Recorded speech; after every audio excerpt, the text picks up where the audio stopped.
Perdebatan tentang ketuhanan Yesus telah menjadi salah satu perdebatan teologis paling panjang dalam sejarah agama manusia.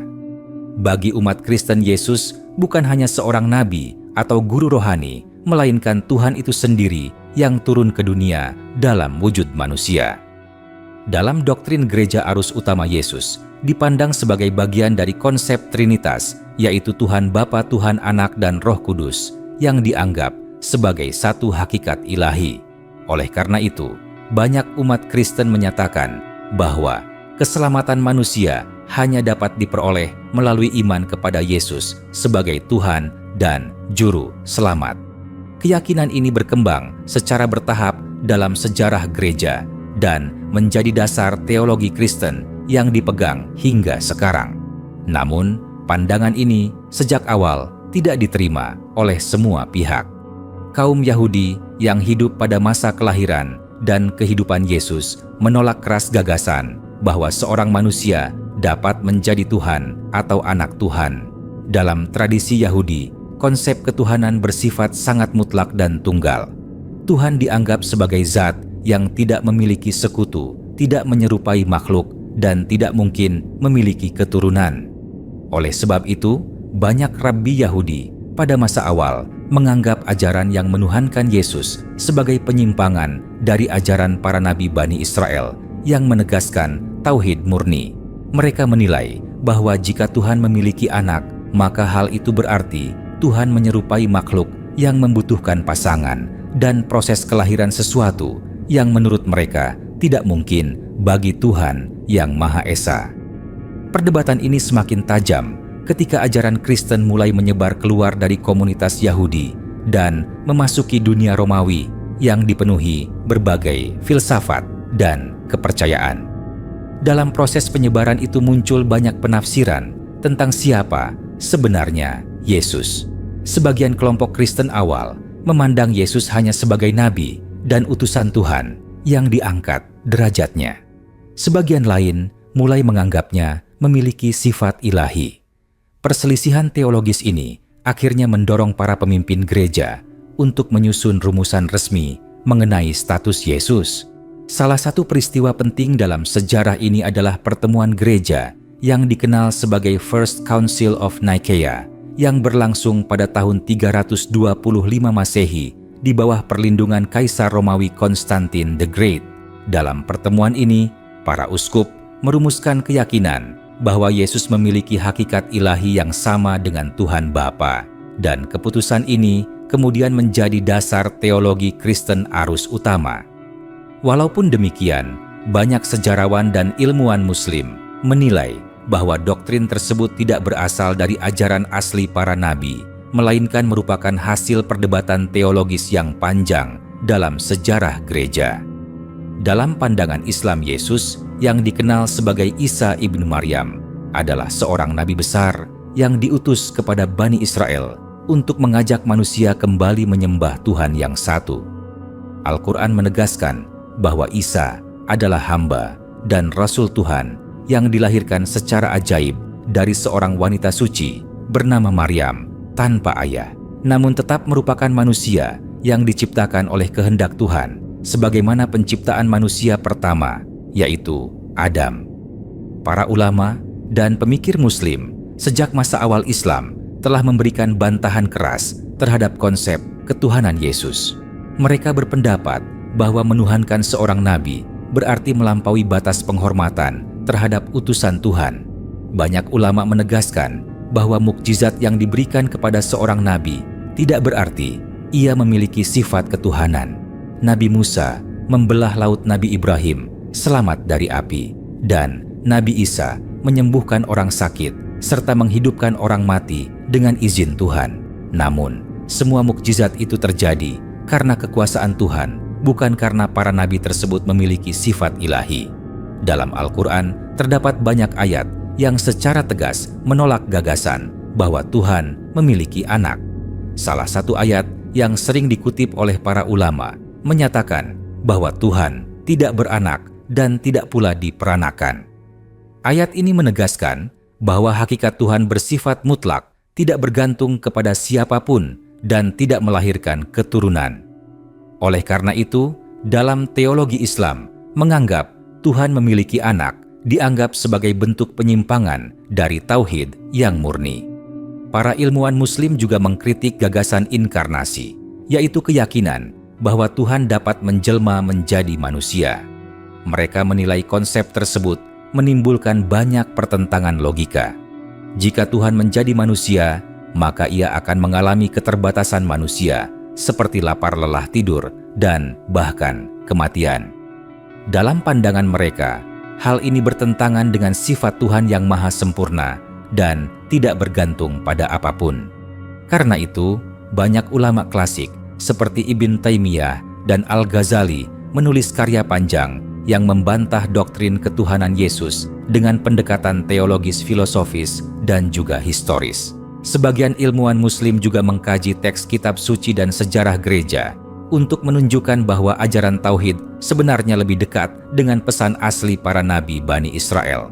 Mereka berpendapat bahwa Yesus sendiri dalam berbagai riwayat mengajarkan manusia untuk menyembah Tuhan yang satu, sebagaimana nabi-nabi sebelumnya.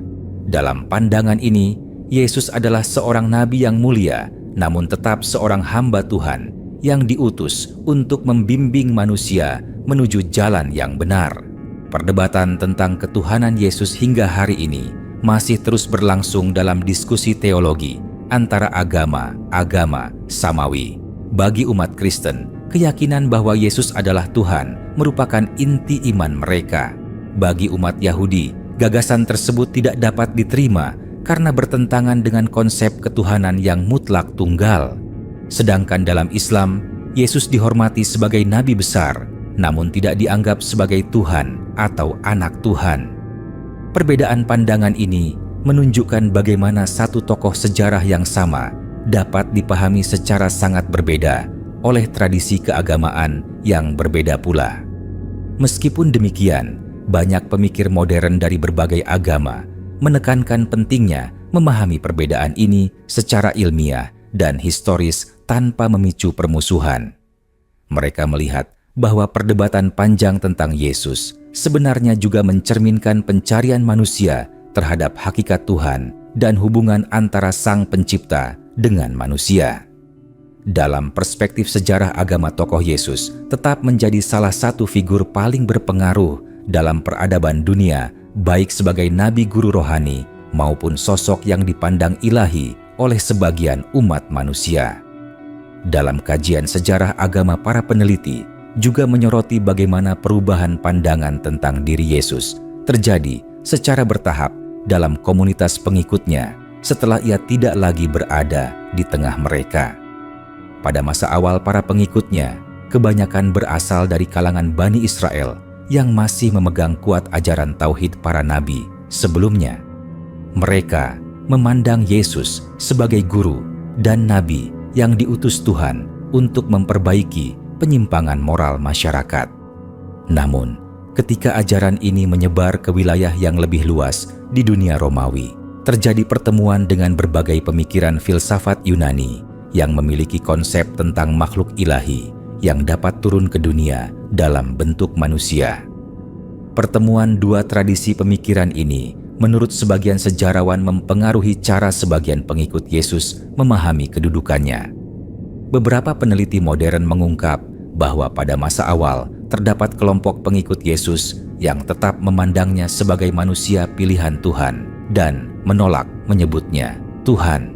Dalam literatur sejarah, mereka sering disebut sebagai komunitas yang mempertahankan tauhid murni sebagaimana yang diajarkan para nabi Bani Israel.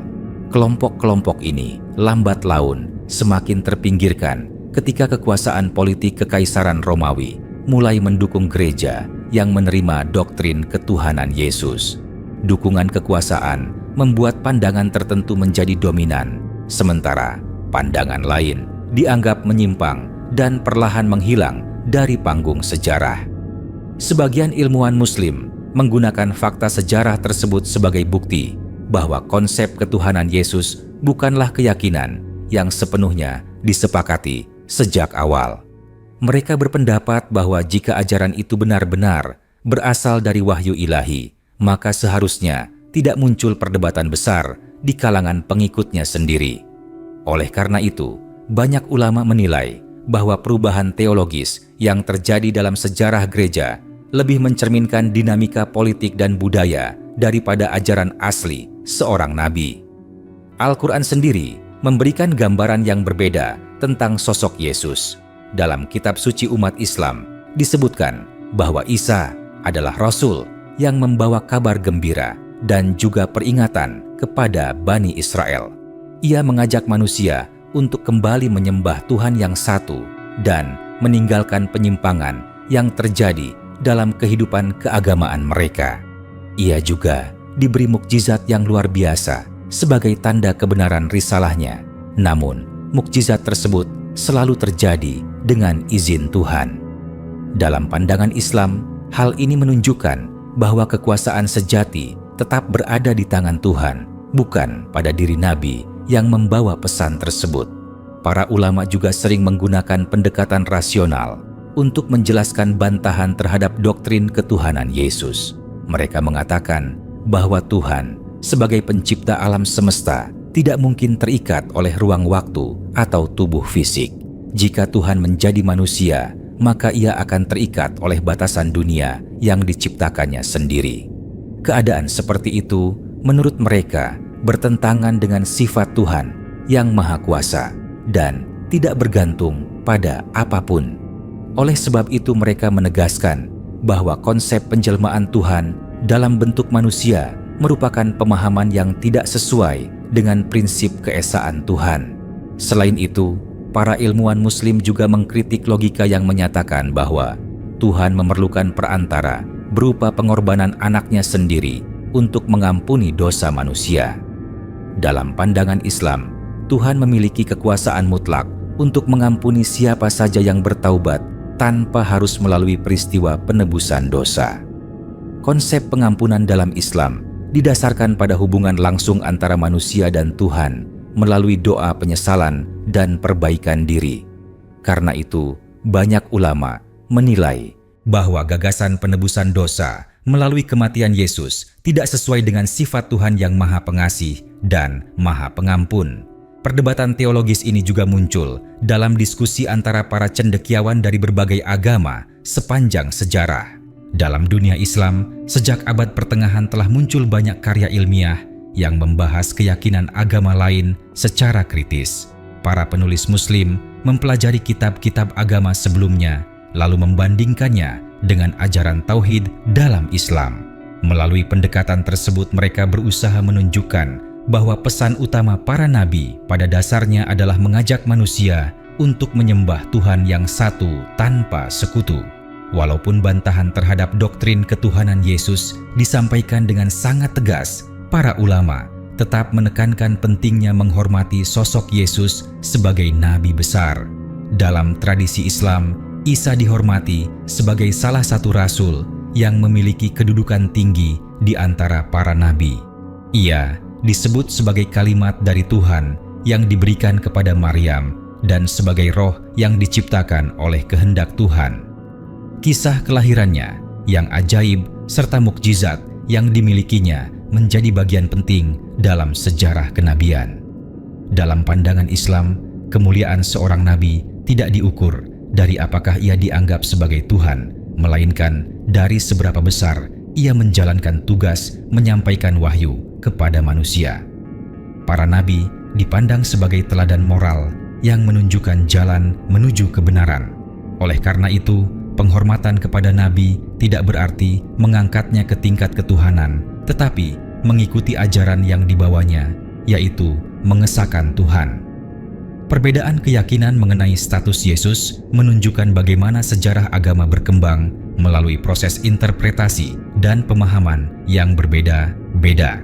Satu tokoh yang sama dapat dipandang sebagai Tuhan oleh sebagian orang, sebagai nabi oleh kelompok lain, dan bahkan ditolak oleh sebagian yang lain.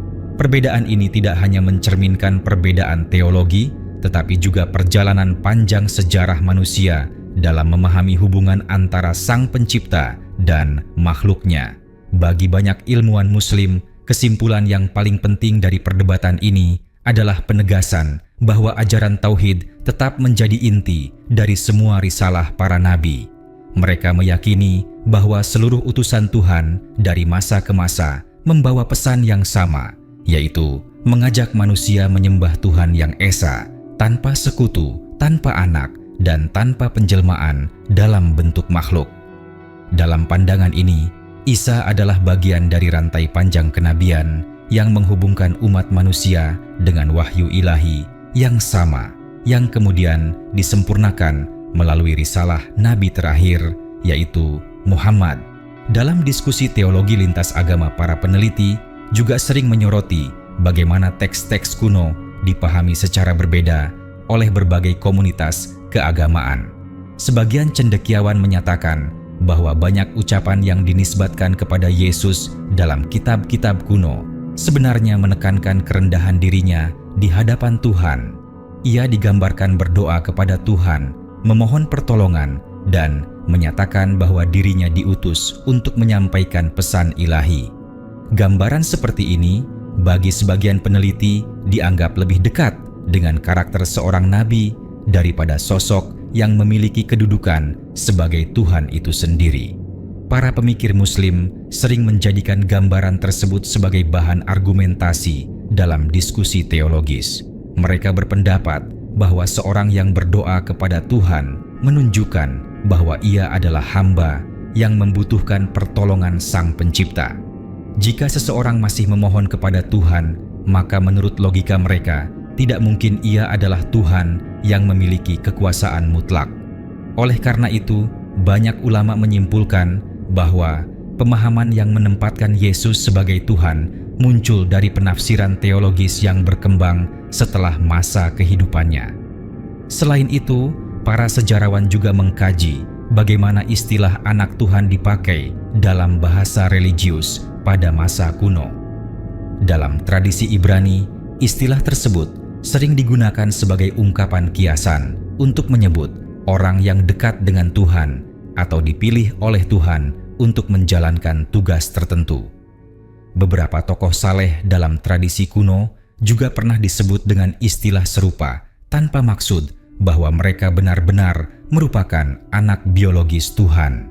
Dalam pandangan sebagian ilmuwan Muslim, kesalahpahaman terhadap ungkapan simbolis inilah yang kemudian berkembang menjadi doktrin teologis yang lebih literal dalam sejarah gereja. Para ulama Islam juga sering menegaskan bahwa ajaran tauhid yang dibawa oleh para nabi memiliki keseragaman yang sangat kuat.